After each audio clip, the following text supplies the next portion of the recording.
Capitec wants to build relationships with people that go beyond those of traditional banking and be a brand that helps people manage their financial lives. We believe that part of helping people manage their financial lives better is inspiring them to live better. To pioneer a movement of like-minded people, thinkers and doers that aspire to live better, we launched our Live Better Talks platform, which allows us to connect and engage with other like-minded South Africans on their journey to living better. You can engage with renowned experts on various industry topics to equip you with some essential skills and tools, which will give you the edge in building your career and brand.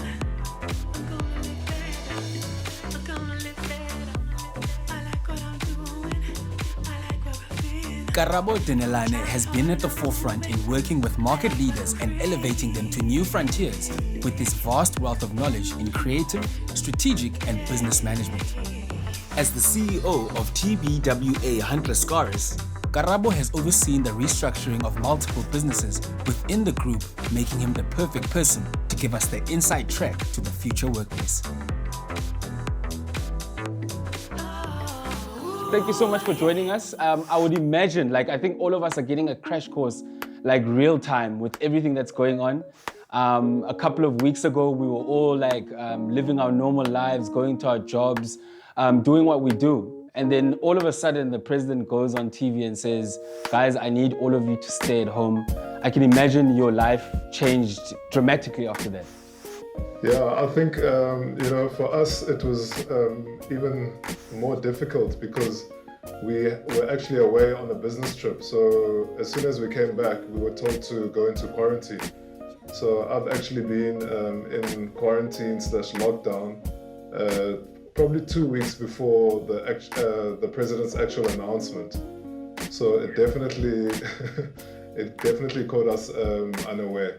I want to jump into some practical examples of how you guys are working day to day, I think that I'd really love to pick your brain a little bit more in terms of when you guys have got your greater plan. Are there daily meetings? What's your guys' process? Because time has become so valuable, meetings have become very action orientated. It's about, okay, what has to get out versus what do you think? And scheduling has also become so important because obviously at home, everyone has their home lives. So you have to really respect people's time. You have to respect the meeting. And also you just have to respect getting prepared for the sessions. So I've also noticed a lot of preparedness in terms of the conversations that we're having. One thing that's going to be very, very tricky, because I've been thinking about it a lot, especially from the point of view of being an employee, I think from your side, you guys have got your management team and you're having normal catch-ups. But now, in surviving the workplace or growing in the workplace, now things could become very different because I can't see, feel, touch my CEO. I can't show him the progress that I've been making. I can't interact with him. How do you think the workplace now is going to look for the employee who's trying to gain that contact with their leadership to get that growth? How are you guys finding some measures in order to still stay in touch with the employee and especially around growth? The top corner office on the top floor, I don't think is going to exist anymore. So your CEO will be on the floor. So it's going to be a lot of collaboration, integration happening more often. So I think that's the first thing. The second thing is we are going to start looking for people that I would call shapeshifters, and these individuals are mostly change agents, so they're not stuck in the past. They really understand paths to change. These guys are going to be, for me, a massive part of our future because they can plug into different projects. They can use different systems for different outputs. So I think, we're going to rely on that kind of skill. Does it exist out there? I don't know. Can we grow it? I think so. So I think that's going to be quite key. And we also have a philosophy called always in beta, so we always trying and always changing and always iterating. We take things 80% of the way and then hand them over to the world. And then with that feedback that we get, we complete the 20%, you know. So it's designing for instead of it's designing with instead of designing for. And it's all about new values, you know. It's going to be informal, it's going to be collaboration, it's going to be sharing, and transparency is going to be key, you know. For me, you know, I'm always like, you know, telling, you know, giving updates. This is what's happening. These are the challenges. This is a shift, and etc. etc. So I think there's going to be more of that. It's just new power values, and I'm looking forward to that. Are there any thoughts for you, especially in terms of industry-wide now, not only agency-based, how you guys plan to maybe work with other agencies, work with other creative people to collaborate in bringing stuff to life? Because the access that we all have is not going to be the same anymore. You know, one of the things that we speak a lot to is a radical, open, creative collective. You know, and the reason we do that is because we organize ourselves around understanding culture. We would never have the answers within the four walls of our business. So in any given scenario, we are always working with different types of characters and individuals and that kind of thing. A lot of them are small businesses and one-man bands. And I think for us, you know, it just keeps us honest. It keeps the work fresh. There's a massive element of diversity because ultimately, you know, it's impossible for us to know everything about culture because it's just so fluid, and everything, it moves at the speed of the culture that I'm speaking to. There's a lot of stuff out there that we should be doing, and even if you look at the work that we've won multiple awards for, that stuff is rooted in culture, deep in culture, and it was developed by a lot of collaborations and a lot of partnerships because it had never been done before. So we had to like go and make these partnerships, and everyone like basically came on board because they believed in the vision. What do you believe I need to do right now as a normal person to future-proof myself in these new times? Yeah, so for me, the first thing I would make I would do is learn a new skill, because as businesses, we really need to like take full advantage of the people within our businesses. You know, so you can't do one thing. So it's called T-shaped. You know, you have to have a core thing, but you must be able to expand across. And the reason I say this is because businesses like ourselves are always looking for new and interesting collaborations, as I mentioned before. And if we can hook up with those kind of people that are different to us, that can change us instead of people coming into an organization that then we need to change. I think that's like key. Secondly is we all know about digital and tech and all those kind of things. So I definitely think, you know, you have to understand at least the bare minimum of that space, because a lot of businesses are going to tend to gravitate towards automation to do the menial tasks.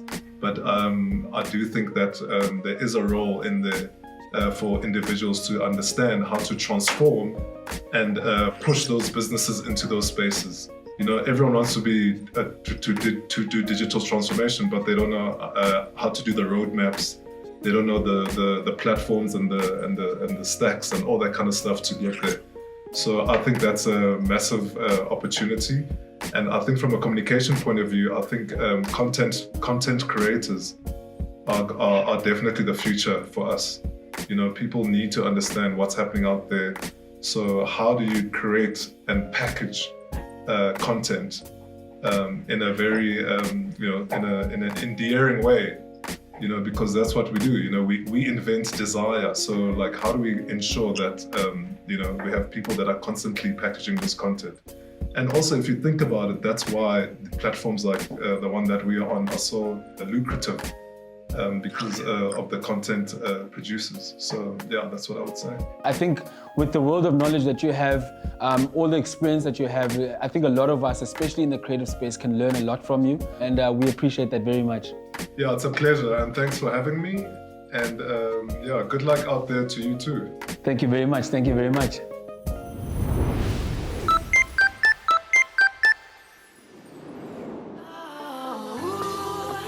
Very few come to mind when you talk about South Africans who sit at the summit of a multitude of industries. Basetsana Kumalo is one such name. Her career and interests have seen her lead in TV, mining, property, travel, investing, and educational development. In these forever changing times, she's the right person to give us the inside track to the future workplace. Thank you so much for joining us today. Like I said, I'm truly excited, and I think a lot of us are honored to be tuned into this. First and foremost, I think life has changed so much. I can well imagine that on the 24th of March, you were sitting at home, the president comes on TV and says, well, guys, I have to lock down everything. What was your immediate reaction to it? I think, the world has changed in an unprecedented manner. The world we inhabit will never be the same. Humanity will never be the same. And so it's asked of all of us, COVID-19, to really reflect, to reset, to re-engineer, and to just be present. Because in the split of a second, life can change. Your life can change. My life can change. The coronavirus has taught us many lessons that we all have to heed and really take to heart. This is going to create a new workplace, and it was going to affect people, and it's already affecting people. How is it affecting some of your businesses, and how is it affecting some of your employees as well?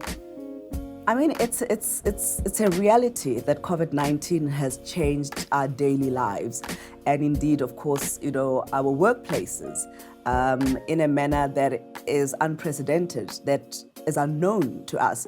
And so we are living in a world where we have to adapt to a new normal.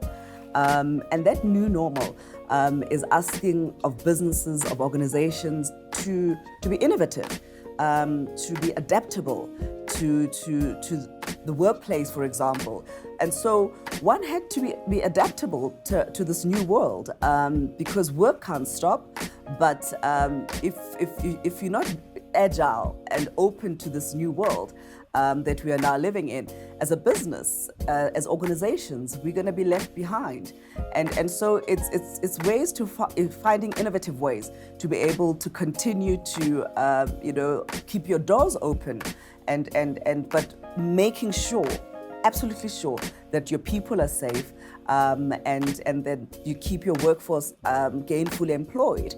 And I'll tell you what has been the biggest challenge for me, Lloyd, around this time is obviously if you don't supply content in our business, for example, in the production business, your suppliers can't pay you, and therefore it impacts obviously on your staff. And so I've had the most incredible, just amazing people that work with me. I never say people work for me.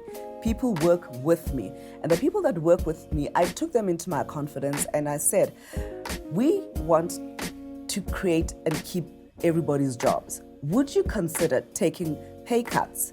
And I use a cascading matrix in terms of if you were earning at a particular bracket, if you could be able to consider taking a 25% cut. If you're earning at a particular bracket, 20%, 15% as it went. And not one person said no. And it was through that and being, honest and open with your staff to say, this is what we are facing in our creative industry, in the creative economy. Would you consider that? And nobody literally thought twice about it. And so I've been able to retain my staff complement because everybody showed up for one another. And it's also about the culture that you create in your organization, in your business, that then when a crisis like this strikes, that stands you in good stead. I'm blown away because I'm listening to how you made very good decisions very early. Have you always just been good with money and making those sort of decisions? I think I'm truly blessed in that I was raised by formidable parents. My mother was a teacher by profession for 40 years before she passed on, and my father was a bus driver for many years before he passed on. And and they were entrepreneurial as well. And so my entrepreneurial skills runs in my DNA, in my veins. It's all that I know. I've never worked for anybody in my life. I've always been self-employed. And so Papa and Mama taught us to work with money from an early age. And I'm actually reminded by Robert Kiyosaki's book, Rich Dad, Poor Dad, that advocates that we need to teach our children to work with money from an early age. And so my parents started a bricklaying company to substitute the family income. I used to sell lollipops, the stock sweetie, at the age of 6 at school. My mom used to give me my bag of lollipops, and I used to sell those at school. And I have such fond memories of my childhood. But more importantly, after we all had gone to hustle for the family, we would sit down at the table and we'll count the pennies of how much we made. And our parents got us involved in that. And I remember Mama saying to us that, my children, if you make any money, when you start working, make sure you invest in property. And that has never left me as a fundamental lesson. And indeed, when I started making money, I invested in property, in buying property, in securing my own properties over the years. I learned early on to respect money, and because if you respect money, money will respect you and it will look after you. So I don't necessarily cover a lot of things of the world, to be quite honest. I'm content with my life, and what brings me that contentment is seeing the jobs that one has had the privilege to create over the last 26 years. For me, it's about the cascading effect of how when you plant a seed, it can go forth, germinate, and multiply. And so for me, knowing that I'm creating jobs, I'm impacting lives, that is what's fulfilling for me. I can truly feel that your purpose is what you're about, and you live it every day. And I'm sure everyone watching right now, not only me, appreciates it. Thank you so much for saying that, DJ Voice, because I live with this mantra: to whom much is given, much is expected. Mambasi Kumalo, I am taught. I appreciate you. I thank you very much. I'm sure everyone else watching appreciates you very much, and thank you for your time. Thank you for having me. Lots of love.